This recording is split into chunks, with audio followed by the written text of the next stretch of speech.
Just another way that could be handled besides the way that they're looking at handling it right now with that law. I think the governor meant well in what she thinks, and it's her upbringing that makes that, whatever that upbringing was. I'm sure it has a lot of hatred for our people. So, like I say, people in power can do whatever they want to do when they're in that kind of power. And if you have the money backing it, that even moves it more. But basically, there's some great Americans out here that don't agree with that. But they're not in power. They say the vote is there. Yes, the vote is there, but here again, you give power to individuals, and with them you bring their baggage. And their baggage could be whatever their background is of experiences and problems and issues. And I don't agree with the law. I agree with America, what she stands for. And that's not where it's going right now. It's thinking like Germany thought. It's thinking like dictatorships think, you know. We're a free nation. We're not dictators. We're a free nation. We're more blessed than any other nation in the world. And if we keep going with this atrocities, I guess we're just inviting God's wrath of, hey, this is it. Come home. Those that are going to him immediately, and leave the rest to kill themselves here. Because that's probably what they're going to do. Yeah. So we'll see. Mm-hmm. Yeah. I agree. It's kind of exciting. It's kind of scary. Mm-hmm. Yeah. All right. Let me gather my thoughts here.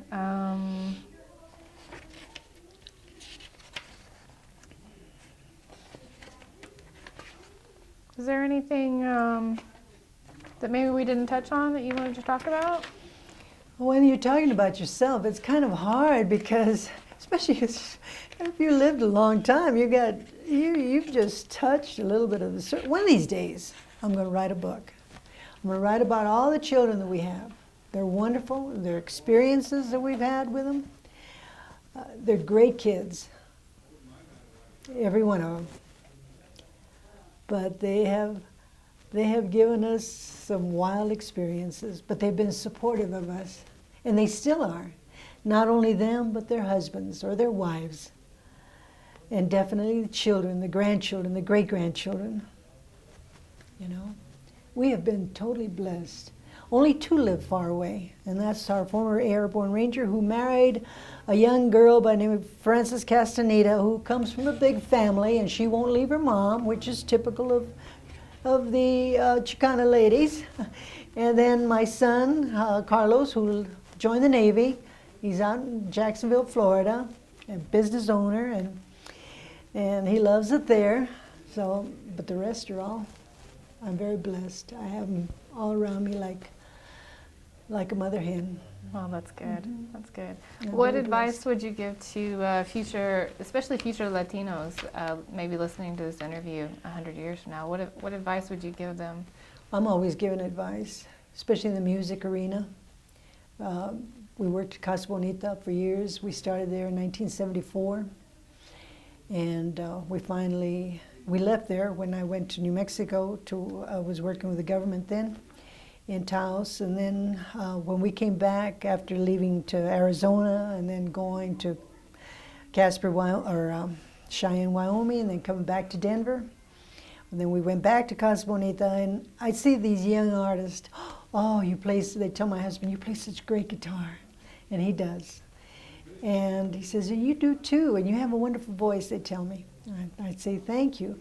I'm going to be a guitar player too. and I advise them. And I know it probably, if the mother heard me, she'd probably have a fit, but I would say, okay, you want to be a guitarist and a singer? You be the best you can be. I mean, go all out. Do it with your whole heart. But if you're going to mix booze or drugs, forget the guitar. Go into booze. I mean, kill yourself. Let your liver hang out and go out the door. If you're going to be a drug addict, let your brain fry. But don't mix the music and these two wonderful, awful, this beautiful music. Don't mix that, the music and the guitar, with these two awful atrocities of booze and alcohol. It says, you're not a musician if you're dealing with those. If you're going to be a musician, be the best that you can be, because it's a gift. And it makes people happy. You're happy just listening to us, I tell them. And of course, my husband says, do you have to say that? And I says, because it's true. You want these kids to think about that.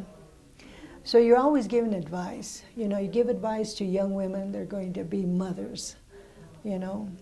I wish they could all be at home, like my youngest daughter, and be a stay-at-home mom, raise the children, but I know it's impossible.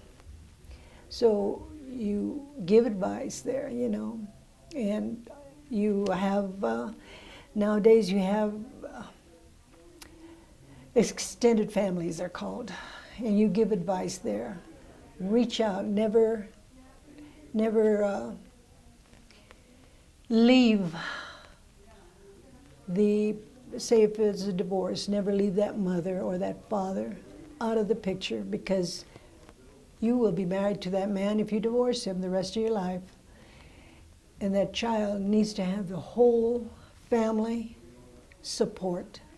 Even if you marry again, that child will be blessed. She'll have two dads, two mothers. She'll be blessed, or he'll be blessed.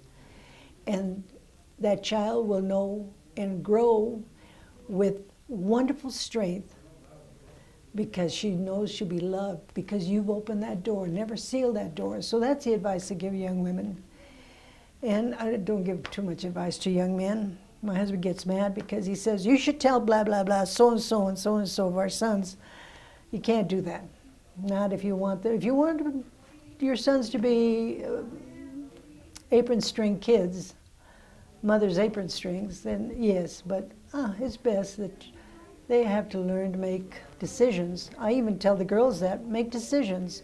You're not going to make them right all the time, but the important thing is it's your decision and you made it.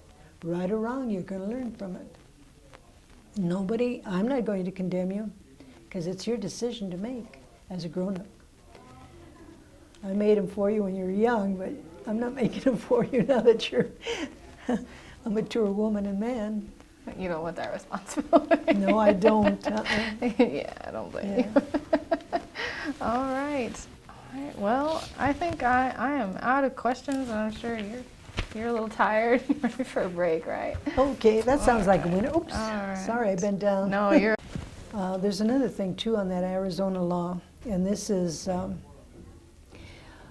lot of our young men that come from Latin America or Mexico or Central America, I should say. The United States has offered them the opportunity to fight for our country and become a citizen without going through the courses and classes, but to die for our country, if need be, and they'd be American citizens. With this law, would that interfere with that law and say, okay, we made you American citizens, but we're taking it away, even if they're wounded, missing a limb, missing an arm? I mean, who knows? What would happen to that law? Because they would be not born here. It's really a can of worms that this governor has created. She's really got to think this out.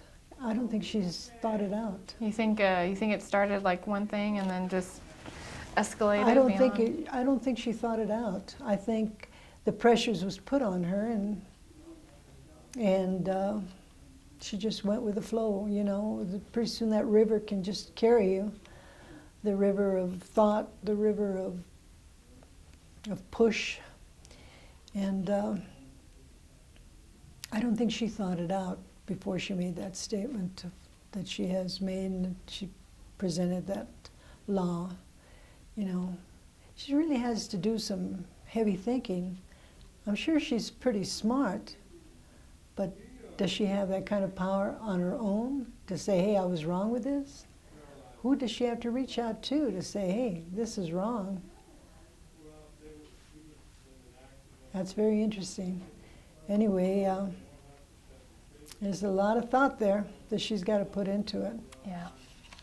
Because there's a lot of men that have died, and there's a lot of men and women that are fighting out there that are not part of our, not born into the Constitution of the United States, under the wonderful country that we live in. But yet they are considered American citizens because they were willing to do a wonderful thing. And that's fight for a country that is not their own. I know my husband, when he was in the 82nd Airborne, the second time he re-enlisted, he was jump master, and he was training Mexican jumpers, airborne. And the reason they asked him to do that is because he was Latino and he was Spanish speaking, and it worked out pretty good. And they're pretty tough soldiers, he said. Yeah. You know. I've never met anybody of Mexican descent that was not a hardworking person, I have to be honest with you. So, yeah. Just given the opportunity. Yeah. And of course you do have your little, there's always going to be some of those. And what can you do? Yeah. Maybe it's part of their upbringing, I don't know. Spoiled kids, I don't know. We have spoiled kids everywhere. Yeah. Doesn't matter where or how. Oh, goodness me. We're the human race. We're human beings. Yeah. Thank We'll you. see. Yeah. Thank you. Thank you very much.